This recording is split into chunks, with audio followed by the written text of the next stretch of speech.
It's just, what can we blow up and what can we blame?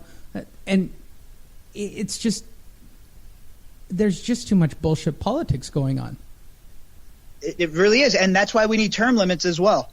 We have these people that are entrenched, and they have rivalries and grudges the same way as any employee who works with somebody for 15, 20 years might, especially in such heated environments. So we need term limits, 8 years for these senators, maybe 6 for congressmen, and it needs to be what it was meant to be. The people in the community going and speaking for the constituents, not rich people that are going to get richer and screwing their constituents. Let me ask you a question. When was the last time a Republican was in charge in Flint, Michigan? I don't know. Yeah.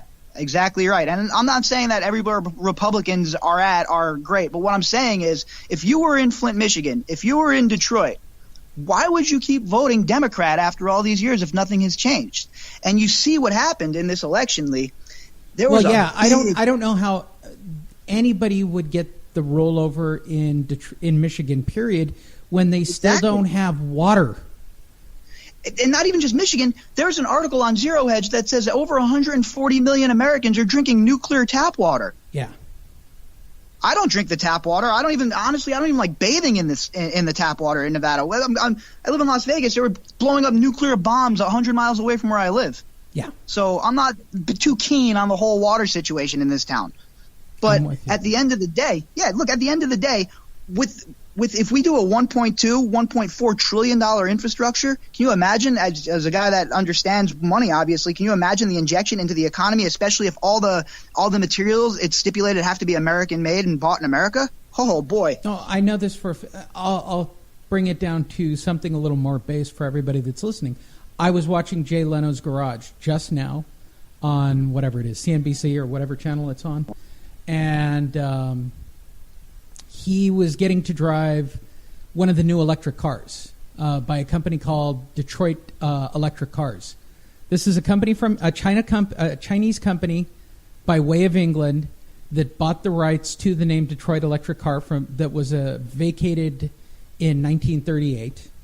They intend to build the cars because of the brakes now back in Detroit, back in Flint.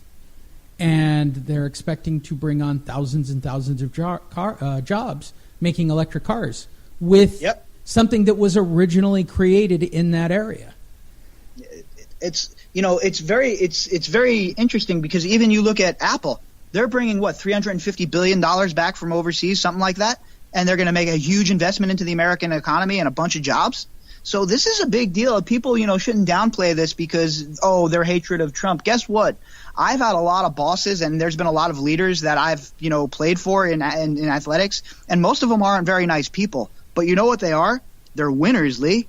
And Donald Trump, people could say what they want about the man. The dude wins. Look what he just did to the Democrats in 2 days, the way he made them cave over this shutdown. He made them look so bad. Do you know that they voted against a 6-year extension on the CHIP program for kids? Just to prove a point over DACA? It's ridiculous. It's unacceptable. It's unacceptable. I'm with you, and I agree. Did you see what the White House provided today? Their framework, because they didn't like what was going on in Congress with the bills. They provided their own framework for a bill that would provide a pathway to citizenship for 1.8 million dreamers that are in this country already.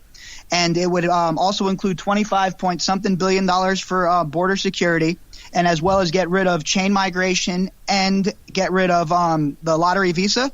And the Democrats came out and they were talking about how it's like a stick up, this, that. He's offering look, his base isn't happy. All you have to do is go and read Breitbart. They're not happy about any sort of amnesty, believe me when I tell you.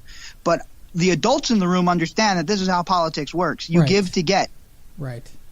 And if I'm getting the wall or border security, and I'm getting no more chain migration, and I'm getting no more lottery visa, that's a win. That's a 3-for-1 win. A master. Whatever anybody wants to say, he's a master negotiator. He's very, very, very good, and he negotiates like a man who understands it. He says something very big and grandiose that's way too big that he knows will never be approved. Then the other side goes all the way to the bottom, and they meet somewhere in the middle, and that's how business gets done. And nobody likes it because everybody's seen as caving in at this point. Yep. And the thing is, the Democrats put themselves in that position. All they had to do was stop with the rhetoric. These are the guys. You have Adam Schiff, who's coming on, and he's leaking things about the whole entire Trump investigation as it was ongoing. He's leaking all kinds of crazy stuff. Oh, I've seen evidence of this. I have all kinds of outlandish claims he couldn't back up. And now he's saying that the release of the memo is BS when we have all of this circumstantial evidence backing up what's going on here. And Lee, if they used that dossier to get a FISA warrant, it's bigger than Watergate, and people are literally going to prison for treason. Is that actual, or will it get what else could it be? I don't know. I don't know. There are a lot of people who have committed a lot of crimes here on many different levels, and nobody's being held accountable. Even Trump, by his own regard, was like, I'm going to lay off Hillary. I'm laying off. Well, the thing with that was he knew that if he said anything that it could be a problem later on. There's 3 investigations going on Hillary right now with the Clinton Foundation. There's a lot going on behind the scenes. And there's informants that have actually come forward with this whole Uranium One thing. And we'll do a whole show on that as well because it warrants it. It's something we need to discuss for sure. And this whole entire thing, I mean, the thing that's different this time around, in my opinion, is that this is the first time really that it's been the internet where it's, we've had the internet that's this all-encompassing. So many people are not only engaged but organized on the internet, and you can't get nothing by people anymore. So if the media says something and they write an article, the people like me, independent journalists, are looking up every single one of those people in the article. We're running them through the WikiLeaks database, and you'd be shocked how much connection there is between all of these people. Okay, so when this all boils down and we get back to business, what is the memo going to say? What am I waiting? What is the bombshell that has to occur here? Well, this is the bombshell. What it's going to say? This memo is going to outline how the Democrats as a whole, under Obama's orders, mind you, this is during the transition and all the way into the presidency. So under Obama, all the way up to Susan Rice, we're talking about a big time player in Obama's camp. We're not talking about some little. An intern, Lee. We're talking about a crucial, integral part of his camp. You know what I mean? This is big. So it's going to lead all the way back to her unmasking these people, which we all have evidence of. Like that. Did I send you the document on Scribbler from Bill Binney? So Bill Binney, there was a document released from 2015, 2016 that already outlines all of these abuses. This is an official document that has been released that outlines all of these abuses by the FISA court under Obama. So when you start adding up all the circumstantial evidence like any investigator would do, when you get enough evidence, what do? You bring the indictment, right? And then that's when things get serious. And we're getting to that point now where we're to the point where it's progressing from just rhetoric to, it's not even just the memo, like I said, with just these text messages alone and the fact that the FBI was paying for the guy who was compiling the dossier, who was working with Russian agents. You got yourself a big kerfluffle here that the Democrats really don't want going into midterms. Will it actually happen, or will they be able to keep a lid on it? No, I think it's going to happen. I think this time it's going to happen because one reason and one reason only. The president is a cowboy, and they use this FISA against him. With the way his arrogance and how he feels about things and his self-opinion, do you really think that if he has a way to stuff it to the whole entire Russia investigation and say, screw you, collusion, how about this? How about this? Look what I've battled against, and I'm still the president of the United States. Do you think he'd pass up a chance like that? He doesn't seem like the kind of guy to me that doesn't spike the ball. It will be very interesting to see it play out. When do you expect this all to manifest? Well, it's 19 congressional workdays is what they said, and as long as a majority of the Intelligence Committee votes to release it, they don't need anybody else to give them the okay. The president can stop it. He has 5 days to stop it, but they've already said that they won't stop it. Huckabee Sanders has already said, we believe in transparency. So if that's the case and this memo gets released and it's the bombshell we're thinking, Lee, it's going to shake the foundations of politics in America. And even without the memo, like I can't stress it enough, just think about this for a minute. Put yourself in Trump's shoes, and you have all these investigating agents 9 of the 11 of the 8, 9 of the 11s or 9 of the 12 or whatever donated money to Hillary Clinton's campaign.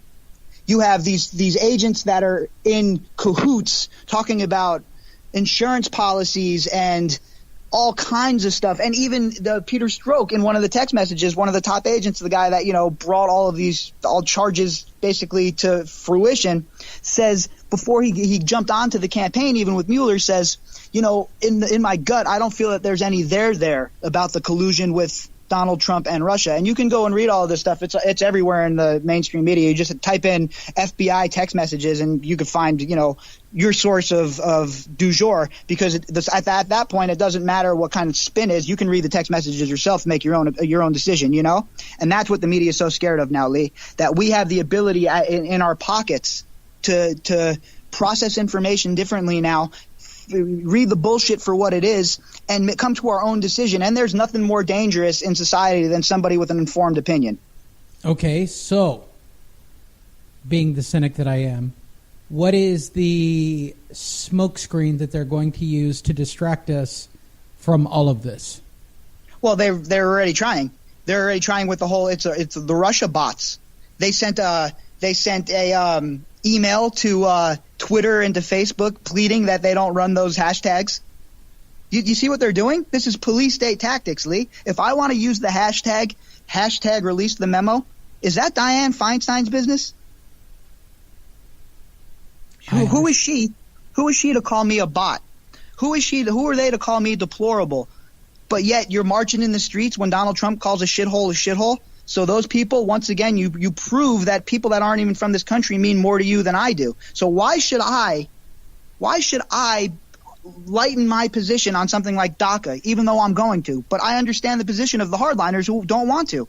Me, I'm totally fine with 1.8 million people that are here already becoming citizens, as long as we secure the border and stipulate. You know what I mean? That's fine with me. But at the end of the day, they're not going to get away with the race baiting anymore. They lost the whole entire Rust Belt with that stuff. You think that the places like Ohio and Pennsylvania that voted for Obama, they never thought they were going to get flipped. They got flipped because people were getting tired of being called racist and told that they were going to have to get into the back of the line because they weren't the right color or the right group, or And now the Democrats, what they're doing now is they're losing the black vote. If you look at the numbers, the black people are starting to move away from the Democratic Party because guess what? Their community is impacted by these illegal immigrants way more than you or I are impacted. Lee, we're educated, college educated. We don't come from the inner city. I did, but I'm out. I pulled myself out. But you got these people that are living there now, and their American dream is being cut into by people that are taking low-paying jobs. So that kind of stuff, I understand where hardliners come from with that, but at the end of the day, I look at it as, I see these are human beings. They deserve a chance as long as they aren't committing crimes to become American citizens. I'm totally fine with that.